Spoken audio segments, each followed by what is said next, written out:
ajuda de Deus e a guia do Espírito Santo, vamos ler o capítulo 2 da segunda epístola do apóstolo Paulo aos Coríntios.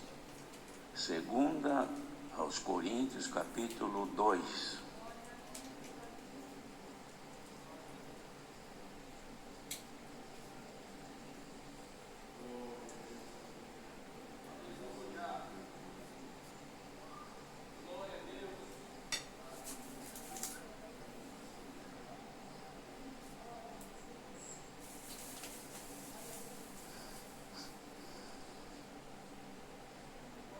Glória a Jesus.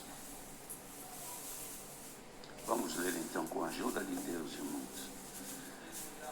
Mas deliberei isto comigo mesmo, não ir mais ter convosco em tristeza. Porque se eu vos entristeço, quem é que me alegrará, senão aquele que por mim foi contristado? Escrevi-vos isto mesmo para que, quando lá for, não tenha tristeza da parte dos que deveriam alegrar-me, confiando em vós todos, que a minha alegria é a de todos vós. Porque em muita tribulação e angústia do coração vos escrevi com muitas lágrimas, não para que vos entristecesseis, mas para que conhecesseis o amor que abundantemente vos tenho. Porque se alguém me contristou, não me contristou a mim, senão em parte, para vos não sobrecarregar a vós todos. Basta-lhe ao tal esta repreensão feita por muitos, de maneira que, pelo contrário, deveis antes perdoar-lhe e consolá-lo, para que o tal não seja de modo algum devorado de demasiada tristeza. Pelo que vos rogo que confirmeis para com ele o vosso amor. E para isso vos escrevi também, para por esta prova saber se sois obedientes em tudo. E a quem perdoardes alguma coisa, também eu, porque o que eu também perdoei, se é que tenho perdoado, por amor de vós o fiz, na presença de Cristo, para que não sejamos vencidos por Satanás. Porque não ignoramos os seus ardis. Ora, quando cheguei a Troas para pregar o Evangelho de Cristo, e abrindo-se-me uma porta no Senhor, não tive descanso no meu espírito, porque não achei ali meu irmão Tito, mas despedindo-me deles, parti para a Macedônia. E graças a Deus que sempre nos faz triunfar em Cristo, e por meio de nós manifesta em todo lugar o cheiro do seu conhecimento. Porque para Deus somos o bom cheiro de Cristo, nos que se salvam e nos que se perdem. Para este, certamente, cheiro de morte para a morte, mas para aqueles, cheiro de vida para a vida. E para estas coisas, quem é idôneo? Porque nós não somos como muitos falsificadores da palavra de Deus. Antes falamos de Cristo com sinceridade, como de Deus, na presença de Deus. Amém. Queridos irmãos, o apóstolo Paulo escreveu esta carta justificando uma decisão que havia tomado, tinha deliberado consigo mesmo, de não ir naqueles momentos ou naquele tempo em que ele estava vivendo a Corinto, porque ele aguardava uma oportunidade quando o Senhor completasse a obra que ele esperava, para poder ir estar com aqueles irmãos, levando consigo a alegria de poder encontrá-los depois que ele, então, isto porque ele havia prometido ou imaginado de ir a Corinto, mas depois ele, por necessidade, teve que ir antes, irmãos, a outro lugar, e assim procurou justificar aquela irmandade, que o fato dele ter que ir à Macedônia antes de Corinto, que era uma decisão acertada e guiada pelo Senhor, mas que na volta então ele viria a Corinto.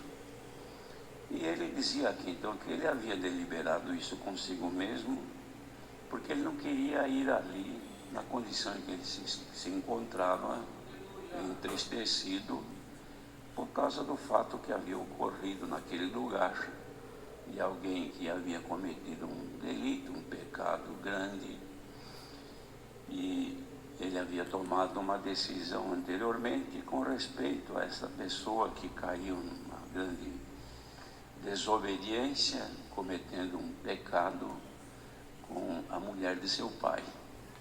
De modo que este indivíduo, esta pessoa, este irmão que caiu neste mal, o apóstolo Paulo havia dado-lhe uma sentença muito forte. Essa sentença, naturalmente executada por toda aquela irmandade, trouxe ali uma grande tristeza.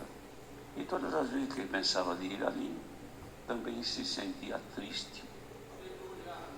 Esperava então que Deus movesse as coisas e abrisse então uma porta que ele pudesse ir ali de maneira diferente.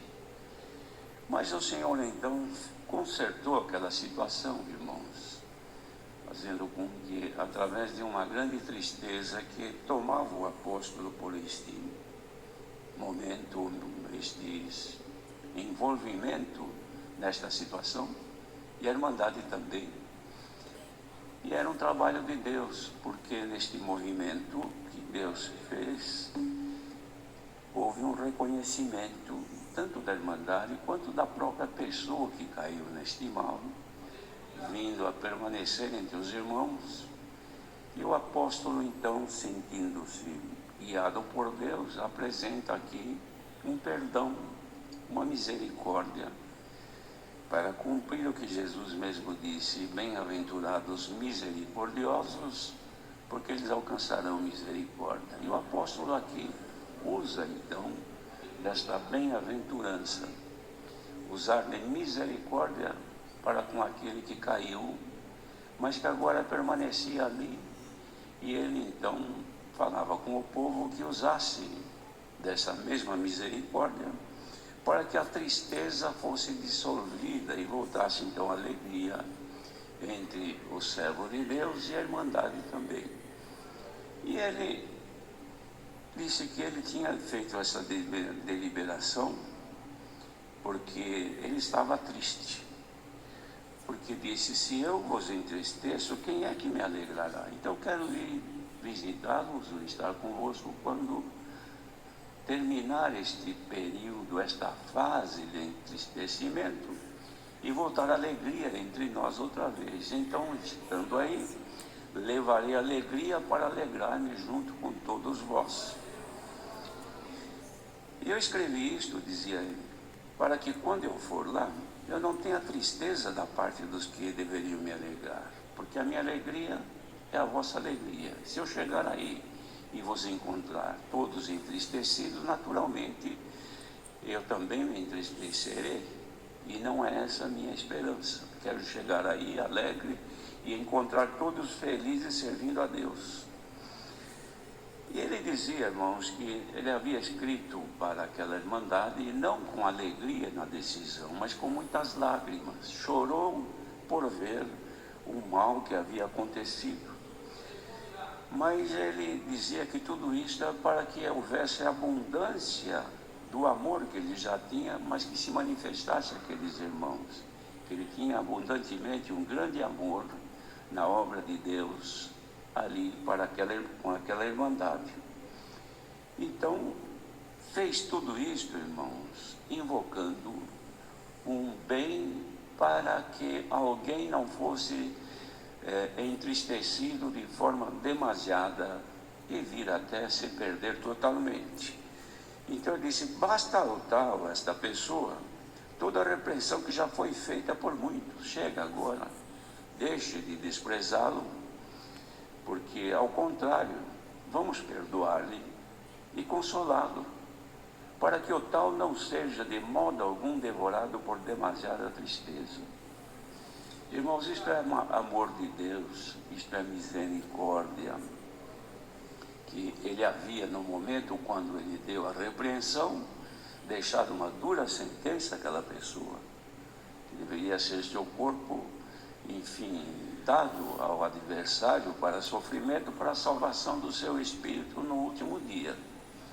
Mas dada a forma como a pessoa se portou durante este tempo, suportando todo aquele desprezo, aquela forma que o povo usou para com ele, mas ele suportou e alcançou misericórdia.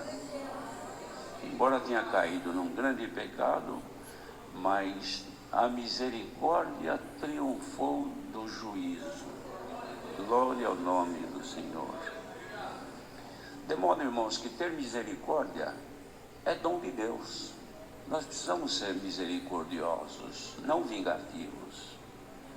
Porque existem momentos que nós, na força da nossa razão e direito, pensamos em juízo, pensamos em pena, em penalizar alguém por algum fato, alguma ocorrência que houve. De fato é assim, naturalmente, o ser humano. Mas quando o ser humano está revestido de Cristo, então aparece um outro lado que naturalmente não existe. É a misericórdia, é o amor. E os exemplos do Senhor Jesus são vastos. Ele estava numa determinada situação, quando chegaram os fariseus e outros que os acompanharam, trazendo uma mulher apanhada no próprio ato, adulterando. Ela cometia um erro flagrante, porque pegaram naquele momento que ela cometia o adultério. E era um pecado que, segundo a lei, deveria ser morta por apedrejamento. Era a lei de Moisés, e deveria ser cumprido. Mas era uma oportunidade para ver o que estava naquele que diziam que ele era o Filho de Deus. E eles queriam saber e provar, ainda que já tivessem muitos motivos para ver que ele era o Cristo enviado de Deus. Mas levaram esta mulher e disseram: mestre, queríamos saber o que tens a dizer, pois esta mulher, segundo o que foi apanhado no próprio adultério, a lei manda que seja apedrejado. E tu que dizes? Era muito